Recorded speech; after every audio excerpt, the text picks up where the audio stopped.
দেশের প্রতিটি মানুষের জুলাই যোদ্ধাদের প্রতি কৃতজ্ঞতা ভরে তাদের যারা মৃত্যুবরণ করেছে তাদের স্মরণ করা উচিত এবং যারা আহত হয়েছে তাদের প্রতি আমাদের সমবেদনা সহযোগিতা সবসময় থাকবে।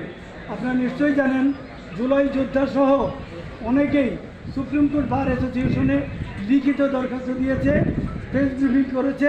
তারা বলেছে যারাই ইতিপূর্বে নিষিদ্ধ আওয়ামী লীগের প্যানেলে বা ব্যানারে নির্বাচন করেছে বা সমর্থন করেছে তাদেরকে যেন নির্বাচনে অংশগ্রহণ করতে, নিষিদ্ধ ঘোষিত আওয়ামী লীগের যারা আছে তাদেরকে যেন নির্বাচনে অংশগ্রহণ করতে দেওয়া না হয়।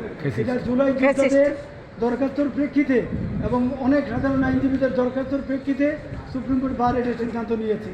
Supreme court bar definitely July যোদ্ধাদের যে দরখাস্ত, তাদের যে আকুতি, তাদের যে আবেদন এবং তাদের পরিবারের যে আবেদন, সেই পরিবারদের আবেদনের বহিঃপ্রকাশের ক্ষেত্রে সুপ্রিম কোর্ট বার এই সিদ্ধান্ত নিয়েছে।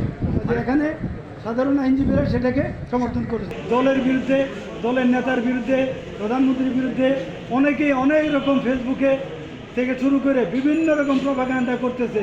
এইসবের বিরুদ্ধে কিন্তু কোনো অ্যাকশন এখন পর্যন্ত এই দল, এই সরকার গ্রহণ করে নেই।